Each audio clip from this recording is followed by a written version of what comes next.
I'm going to check it. You can go.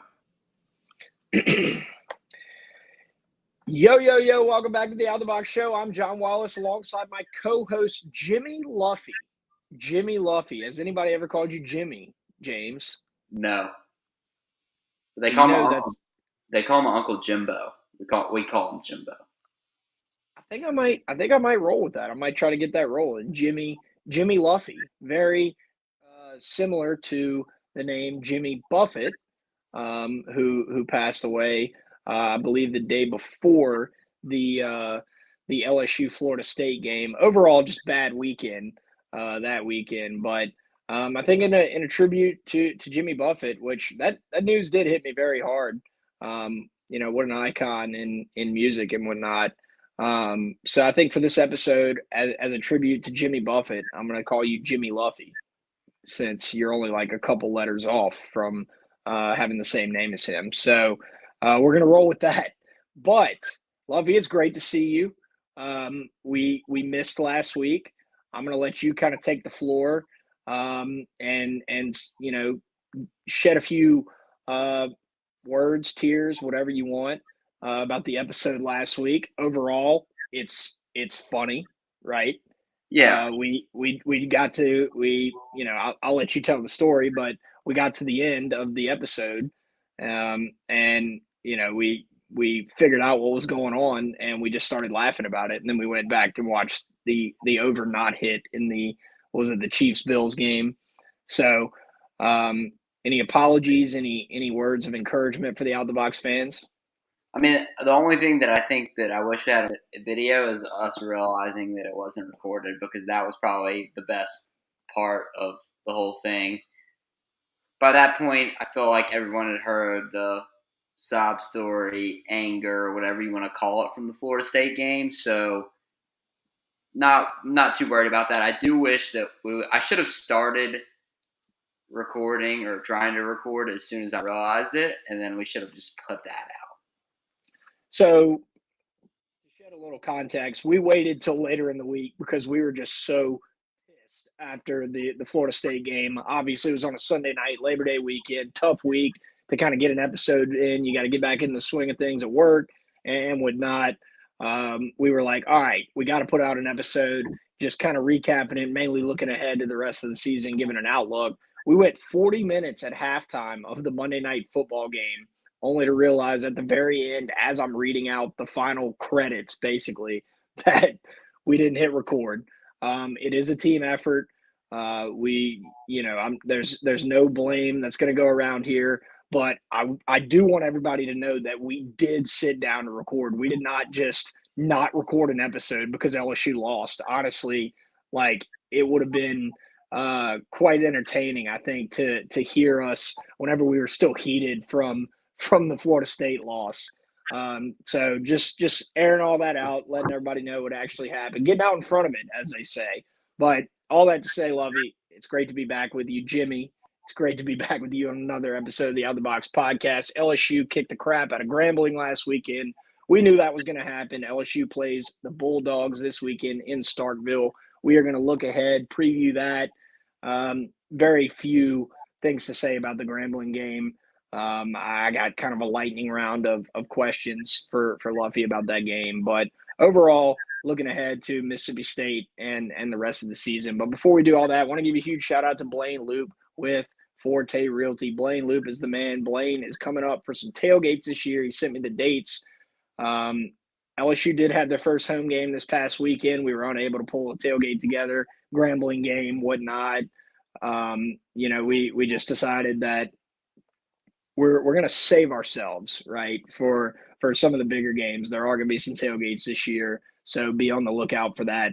Blaine Loop will be at those tailgates, and he will help you out with any realty transaction that you want to make. Blaine is the man. Blaine has been my personal realtor. Like, it's literally written on legal documents that he helped put together. Blaine made everything so easy for me whenever I made the purchase of a property, and he will do the same for you. He's a people person. Loves LSU football, loves to just help people out. Make sure to hit him up at 504-858-0031 for all your housing needs. Blaine Loop with Forte Realty. Forte Realty's up and coming, man. I say it every week, but they're ready to take the state by storm. And ever since he switched from Keller Williams to Forte Realty, like I've been saying, they're ready to take the state by storm. They're doing it, right? Like that was months ago. Now they're rocking and rolling at Forte. So please hit them up for any real estate transaction that you would like to be involved in. Also, shout out to the Boot Crew Media Network. Boot Crew Media is exploding with LSU football, Saints football, fishing. The Sportsman's Paradise Fishing Rodeo is coming up. Make sure to go on bootcrewmedia.com and sign up for that. Boot Crew Media is killing it right now. They are putting out content left and right every day. It's where you get your news. Like you can literally get breaking news from bootcrewmedia.com and on social media at Boot Crew Media. Make sure to give them a follow. All right, Jimmy. We're going to do a quick little – this is going to be a pretty quick episode. Thursday Night Football starts in about 30, 40 minutes. Like we said at the beginning, we're not going to sit there and go play-by-play of the Grambling game, but I guess I'm going to just start off with a lightning round of questions for you about the Grambling game. Were you in attendance at the Grambling game? What was the atmosphere like in Tiger Stadium? I was. It was pretty full. I was surprised after last week, 2 weeks ago, I guess, that it was that full. But shout out student section. They were there in full force. And so I think that the crowd was really solid for it being Grambling, a team that, we'll get into this in a second, but just not really anything that you can compare or take away things from in a way that it's hard to find positives in this game. You can definitely find some negatives, which we will do. All right. Well, I guess rolling into that, Luffy, I've sat next to you. I've watched many football games with you, and I don't think you shy away from it. You can get pretty upset. And I can as well, right? But your passion for the game is very evident. What were your emotions like in the first quarter or at the end of the first quarter of the Grambling State game when the score was 14-10? Pretty chill. I mean, you could just chill. Huge talent gap. I mean, it looked like we were maybe a little flat to start, and to talk about the negatives, we weren't in the right spot, and they weren't fitting the runs correctly, and they were basically getting loose. The quarterback made some nice throws into some tight windows, and we had pretty good coverage. But yeah, I mean, certainly wasn't happy. It didn't look good, and so, but yeah, wasn't not worried about the outcome of the game. And that's usually whenever I get a little worked up. So, and I wasn't. So, all right. Well, fair enough. So we've touched on the atmosphere. We've touched on, kind of the emotions. The first quarter came out a little bit slow. I think the best way to go about it would be, just your impressions on the players that we got to see for the first time this season. So Denver Harris, this is the true lightning round. Denver Harris, thoughts in person watching him make his debut for LSU. Very glad he got to play. You can tell, you can see the athleticism. Obviously, he's got to learn how to play zone, and Brian Kelly called him a press corner. He was only used to playing press, and I think that they know they need him to step up, and that's why he was out there. And hopefully, we'll continue to get better and be a starter for this team because we certainly need him. Mason Smith looked out of shape. Didn't look like he was in football shape to me, which is hard to do when you're not practicing and really going through that full fall camp, which he wasn't. And coming off an ankle injury, just didn't look full speed to me. I don't expect him to be back, to that full speed level and look great this weekend. Hopefully he does. I would love him to. That would make a huge difference. But especially against the state team that we're playing, we will need him. And it's good to have him back out there, but he's going to have to improve and continue to get into better shape as we get into the meat of the schedule. I feel like coming back from an injury like that, obviously I've never had anything like that. Rory actually had the same injury, I believe. Yeah. And I know it's tough to come back, but I feel like whenever you have an injury like that and you've been out for so long, you're almost like Forrest Gump when when he's running and he's got the braces on his legs that kind of helped him walk. He starts running and they start to fall off. And there's a certain point where you can tell he's like started to trust himself again, right? And he's starting to, the braces fall off and he's just letting it all go. I don't necessarily know that that's the case for Mason Smith, but I feel like as the season goes along, he's going to get more and more comfortable. He's going to almost forget about the injury. Like right now, I feel like one, like you said, he's out of shape because he hadn't been able to practice. He's been sitting on the sideline rehabbing. Albeit he's probably putting in work. It's not the same type of work as a fall camp than can go through. So, obviously only can expect him to get better on from here. Obviously he's gonna probably have more reps against Mississippi State this weekend. Maybe not. I don't know. It depends how we come out on Saturday in the early morning, which we'll get to. Logan Diggs, thoughts? Yeah, it looked good. I expected him. He was, I picked him to be the player of the game on the offensive side of the ball for that Florida State game. He didn't even play. Expected a lot from him, kind of to come in and take over that RB1 spot. He did kind of run around some guys that are not the same level of athlete. So we'll see when he plays. He plays against State this weekend. Garrett Nussmeier. Solid. Didn't throw many passes. I think he was 4 for 6. We just kind of ran it down the throat. I think they were basically trying not to run up the score and accidentally scored 72. So yeah, didn't didn't see much, but he didn't look bad. It's just hard to judge these games. I'd say the same with Lance Hurd.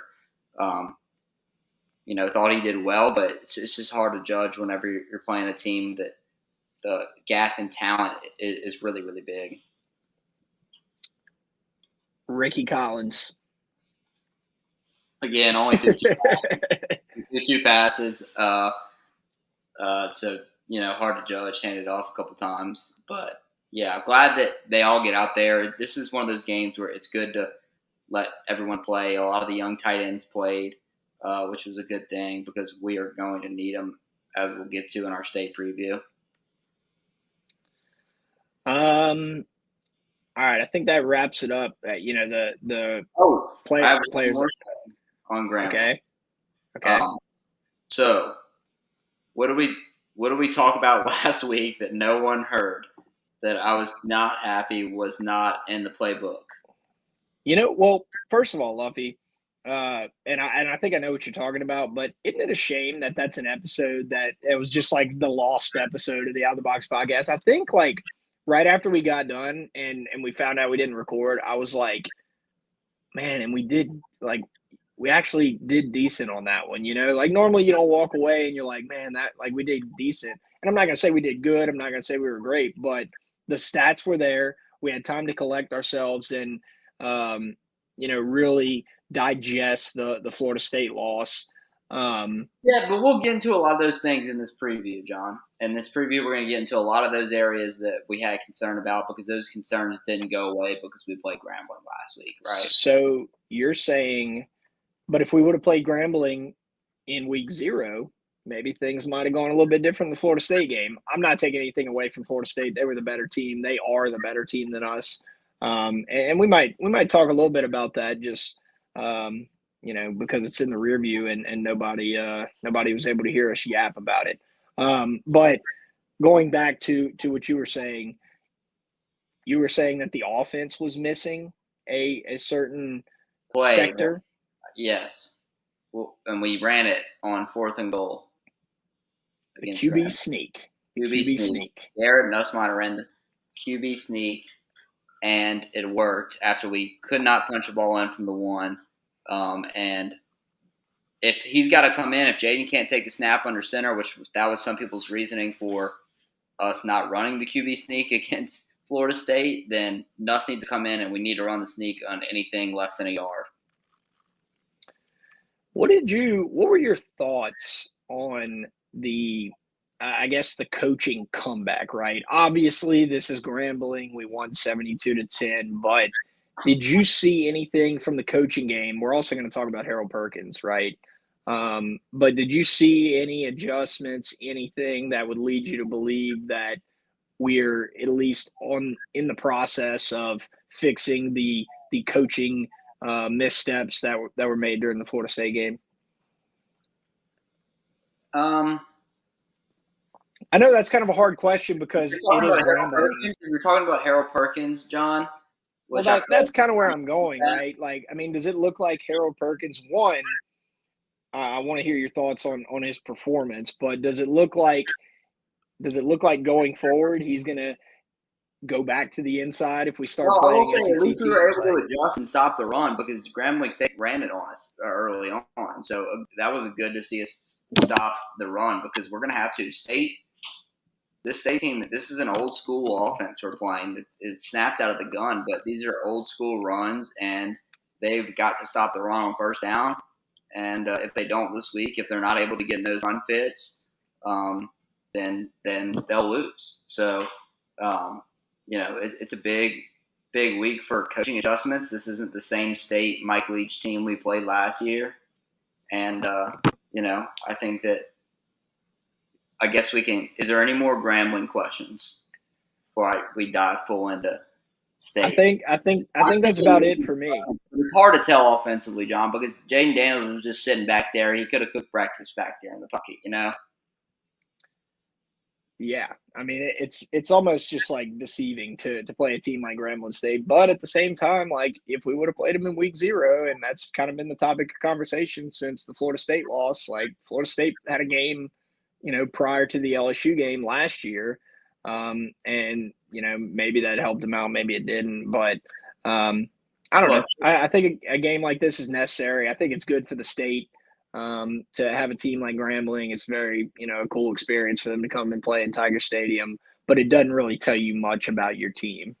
Yeah, some people would call Grambling State team trash. I would not. But if you did need to throw out the trash, John, as we kind of clean up until we can move on to state and get serious into this week, you've got to call Workbox if you need a storage container, you need a portable office, you need a luxury restroom rental, you need the cleanest porta potty in the business. You have to call Workbox. It's 225-343-4886. Got to ask for Martine. Always on the phone, always working. Kid never stops. You need a storage container, portable office, luxury restroom rental, roll-off dumpster. You have to call Martine at Workbox. It's 225-343-4886. Martine's another sponsor that is going to be at our tailgates this year. He's always around, but like we said, it's like he wears a tuxedo T-shirt all the time. Like he shows up and he wants to be formal, but he also likes to party, right? Shout out Talladega Nights. But yeah, call Martine at Workbox 225-343-4886. All right. It's game week, Luffy. We're back. We're back. SEC play starting up. I hate the fact that it is an 11 a.m. kickoff. I would hate it even more if I was up in Starkville and heard those cowbells ringing in my ears at 11 a.m., probably earlier than that, right? But do you want to start with a score prediction and then go into your analysis, or do you want to wait till the end? I like starting out with a score prediction because then it kind of sheds light on your thought process and people can kind of think about how you came up with the score while you're discussing your thoughts. Yeah, you ready? I'll give mine. Yeah, go ahead. I think LSU ekes out a win. I think it's going to be one of those games that kind of has the Arkansas game feel last year. Obviously, it's not going to be as cold as it was. LSU going on the road. They've already been on the road this year, but I don't know how much that bad of a loss on the road really will translate to this game itself. I have a feeling that this is going to be somewhere in the 31 to, 29 range. Just a weird score. They're going to put up points. LSU's offense, we know they can move the ball. The receivers, they're gaining that cohesion, if you will. I think the biggest thing is going to be our defense learning how to stop the run. I think our offensive line is going to need to make some strides from the Florida State game. Hopefully, they have that all figured out. But I think LSU goes on the road and ekes out a 31-29 win. Yeah, I mean, I'm right there in that same range with you. I'll go 34-32. Yeah, so everyone take the opposite now. So take a 2-0 win. Everyone should just take us to cover now since we said all this. But yes, all right. So State, no Mike Leach, new OC on the offense. Gosh, can't believe that, man. Yeah, new head coach who was their DC previously. I might be saying stuff that everybody already knows, but anyway, they're kind of an old school offense now. It's a old school offense from the gun. They're going to try to establish a run. The best players are running back, and it's going to look so much different. I think the quarterback threw it 17 times against Will Rogers, threw it 17 times against Arizona, which they won that game last week in overtime. It was at Mississippi State, I believe, right? It was. So they won in overtime, kind of a game they started off hot in and then kind of just fell apart. But we're going to have to be able to stop the run. It's a veteran team. But a team that's kind of been completely overhauled without Leach there, at least on the offensive side of the ball. Head coach is a solid defense coordinator. We tried to hire him here at one point, and it's a team that is going to be excited to play at 11 a.m. And if we're not ready to go, they will be. It's a big game for them. And, this is our longest we played Mississippi State more than any other SEC team, I believe, John. And fun fact, we played them in Gulfport. We played LSU and Mississippi State played in Gulfport, Mississippi one time, a game there. And we will not play them next year. You know that? I did not know that. That's interesting. Way before we've been alive. I mean, I just always remember like growing up, it was like, oh, we're playing Mississippi State. Like this is going to be an easy win. And then recently in recent history, you had Dak and you had Mike Leach come in, and it was actually like a force to be reckoned with. Don't want to like relive the first game of the 2020 season, right? We flushed that already.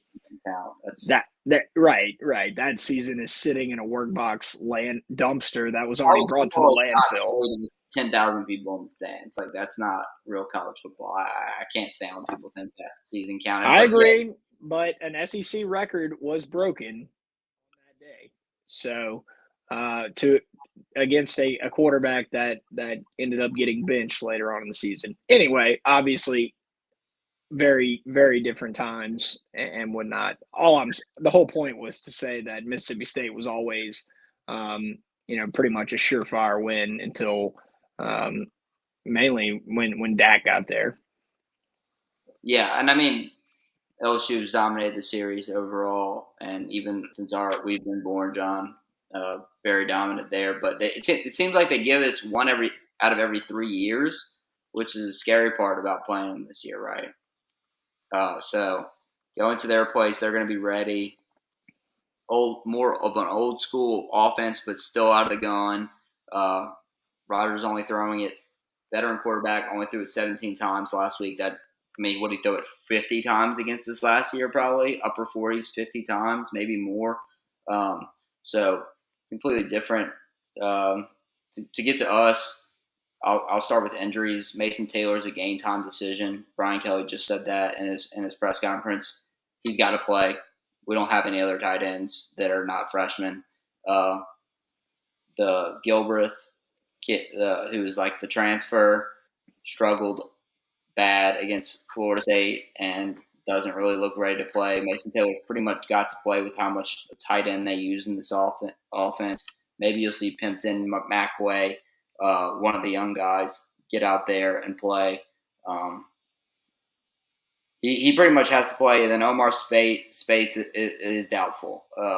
And in that case, you're going to see Whit Weeks, the freshman, and you're going to see Greg Penn out there playing some linebacker. And it sounds like they're going to have. I don't know if Kelly says that he's going to be on the edge just to please people, but it sounds like that Harold is going to be on the edge. I don't know if that's true because of the way that Mississippi State's offense is run. I think they will have him just kind of moving around to stop the run. We'll see, but those are the two big main injury concerns for this week. But we've got to be able to run the ball. We did not run it well against Mississippi State and control the clock. Against Florida State. Florida State, yeah. And he did say that Frazier was going to stay starting at guard with Emory at tackle. That's not surprising. So I think that you will see Lance Hurd rotate in there at tackle, and they will slide. They'll slide Emory down to guard, and it'll get his first taste of doing that against a real opponent, and they'll see how that goes. But yeah, receivers got to step up, and the linebackers, really the backup linebackers, with Omar Speights being doubtful, they've got to step up and stop this run on. If we can stop the run on first down and kind of force them into spots where Harold Perkins can get pressure on the Will Rogers, then we'll be in a good spot to win this game. Yeah, so I got the odds pulled up. This says, and you gotta remember, whenever we're sitting here recording a podcast, I'm not getting on like DraftKings or FanDuel or whatever. I'm just Googling it. And it says Mississippi State is a 9.5 point underdog, and the over under is 54.5. So that being said, we both have Mississippi State covering, and we are both hitting the over on this game. Shocking, right? That me and you both picked an over to hit in this game, but yeah, that just kind of scares me, like the 9.5. LSU, the 72-10 win. I think all the LSU players probably know that score doesn't mean anything, but then again, at the same time, it was a good recovery after the loss to Florida State. But going on the road, cowbells, 11 a.m. kickoff, I see LSU winning just because they're the more talented, better coached team. But covering the 9.5, I just don't know. If Mississippi State runs the ball up the middle the entire day, I think LSU could cover that. But I think if there was any team that was set up for LSU to do well against, it would be a team that runs the ball a lot, right? Not a team that throws 45, 50 passes a game and burns you over the top, like Mississippi State teams in the past. So I don't know. The more I sit here and think about it, the more I think the score can maybe be lower. I don't know. But that being said, I was incredibly wrong about the LSU Florida State game. John, quickly, who do you have in Thursday Night Football? I have the Vikings. I have the Vikings coming off a bad loss to the now 5.5, Bucks. though. It was like 6.5. I got it at +6. I had the Vikings coming off a terrible loss to the Bucks, which everybody had the Saints as a shoe-in to win the division, given how bad the NFC South is. But I got the Vikings coming back. The Eagles started out hot against the Pats last week, but only ended up winning by 5. Pats over under win total for the season was like 6.5 or 7. And they get a win in week 1. Obviously, it's Belichick, but I see it being a high-scoring game tonight, and I see the Vikings covering the 6 points. 6 is a lot in this game, dude. It could end up being a shootout that comes down to a field goal. Right. I'm riding so just that being said, take the opposite. You see that chemistry? I ride with my partner on this. We ride. That's my boy Jimmy. All right.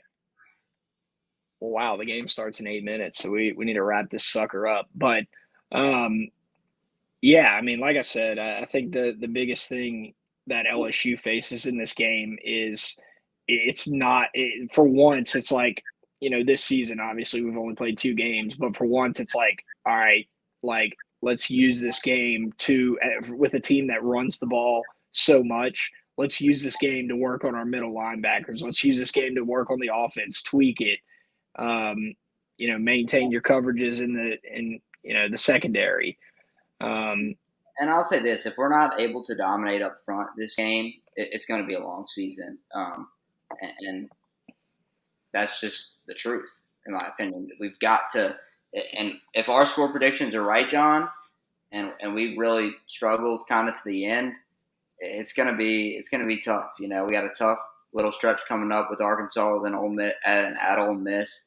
We really need to come out and physically dominate this state team. If not, I just don't think you're looking at that good of a team. Yeah, I think this game, you could say this about every game, right? But I think this game is going to tell you a lot. It's going to tell you a lot about how the rest of the season is going to go. Yeah, I mean, with basically a bye last week and then coming off of a big emotional first game, this is a week that you can really judge, right?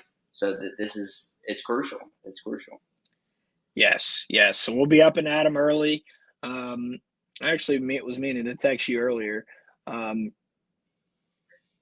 Earlier about what we're going to do for the game. You're probably going back to Mississippi State to go watch it with Matt Tucker and your boys over at Mississippi State. We should have gotten Matt. We should have gotten Matt on to hype up the Bulldogs. But so we use a picture of him in an LSU polo as our cover photo. Yeah. I think that. Yeah, I think we should. I think that actually. I think that's a great idea, and I think I'm going to do that. So, all right. I think that about wraps up our Mississippi State talk for this coming weekend. Like we said, got LSU winning, probably not covering the spread. That being said, take the spread. We both have the over 54.5. So that being said, take the under as well. All right.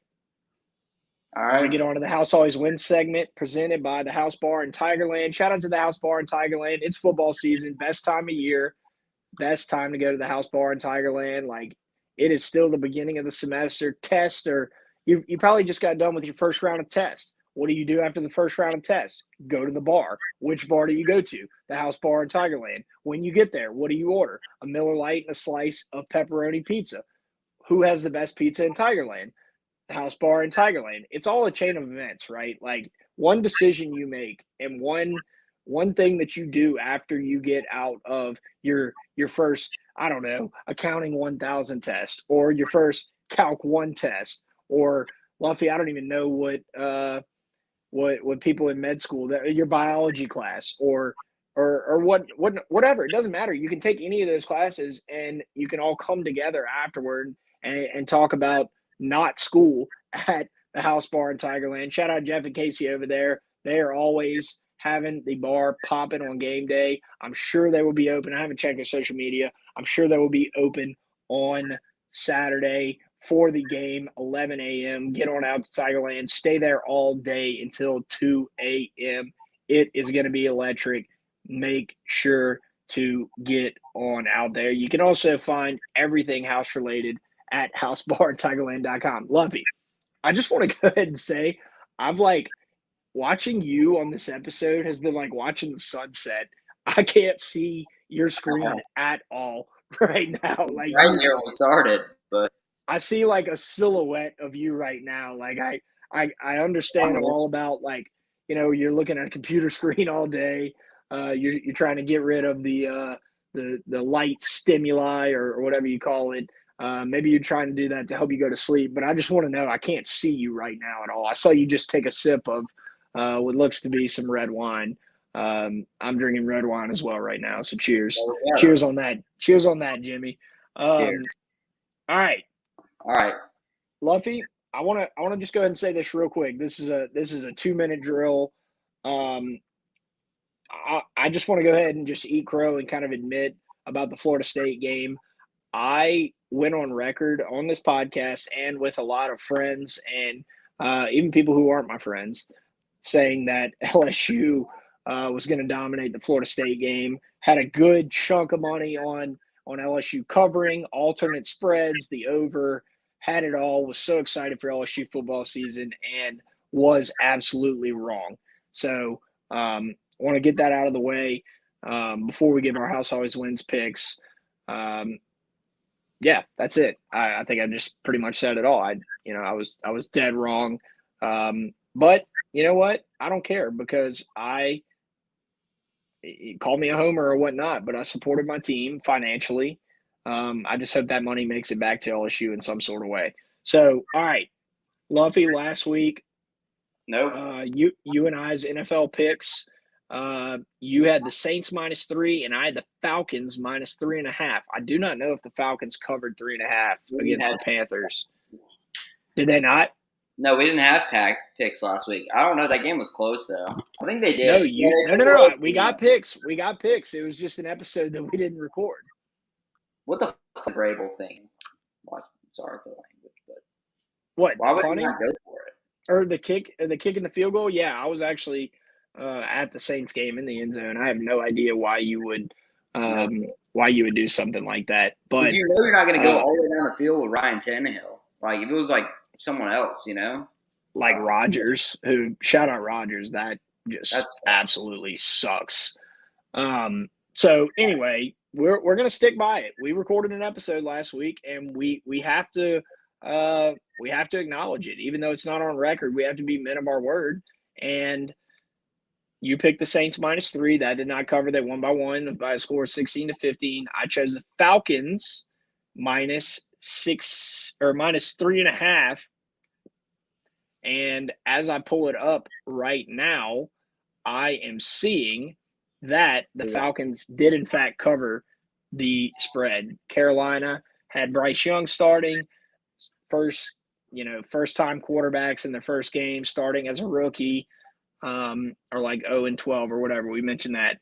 All right, Vandy. You had Vandy last week +10. No, they choked it all away. They choked it away. They did, and I had Bama -7, which honestly was not mad at all about that losing. No, we take that and we smile about it. Yes. So all right, so we went 1 for 4. So we need to rebound. This is week, I guess 3. I just put that we're not going to count the first week. I told you Vandy is a loser though, so that's technically a winner. I said that we'll lose. It was the first game I saw when I Googled.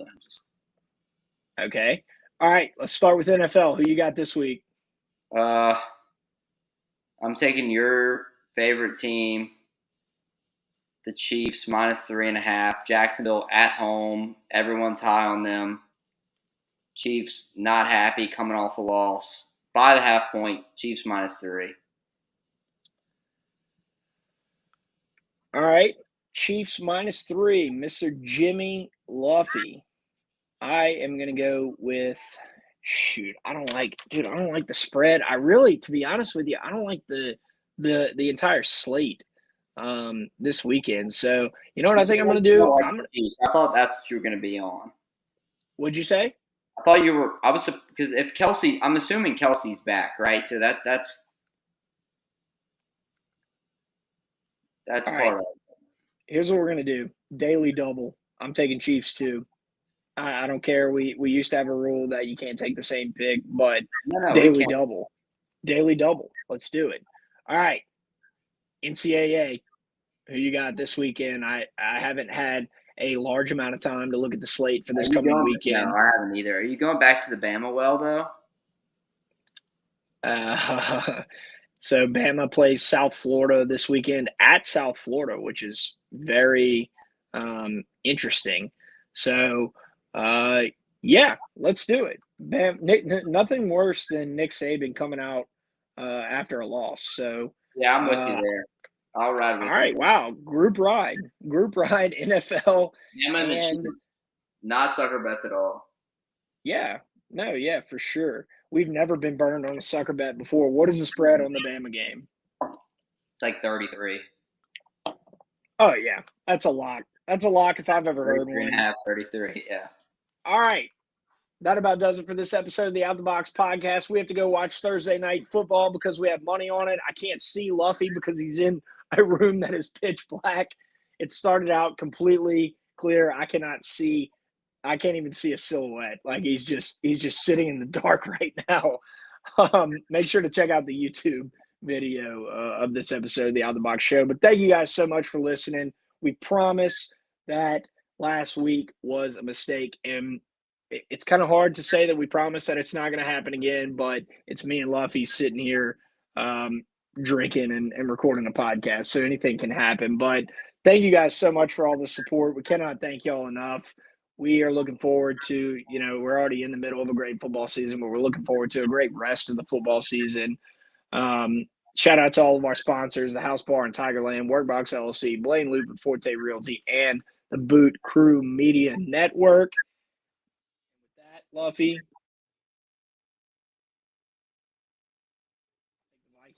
I think the Vikings got this. I'm just going to go on record and say it, and then whenever they lose and get blown out, then we can all laugh about it next week. Yeah, we better win this Vikings bet. I need it. That's what I'm saying. Like eventually, like the balance beam of gambling has to balance back. I think I bet on the Vikings every week. I'm gonna send you the meme. The Lord, the Lord forgive me, but it's time to go back to that old me. Yeah, let's do it. That's me right now betting on the Vikings. I just sent. I'm right. I'm right there with you. And I also just realized I did not even check any of my fantasy teams this week. So I guess it's too late now because the game's already started. But we will. 1, 2, 3, goal. Goal? You don't know how to skull? Skull? I can't see you. SKOL. Skull. That's what the Vikings do. Come on, dude. You don't know that?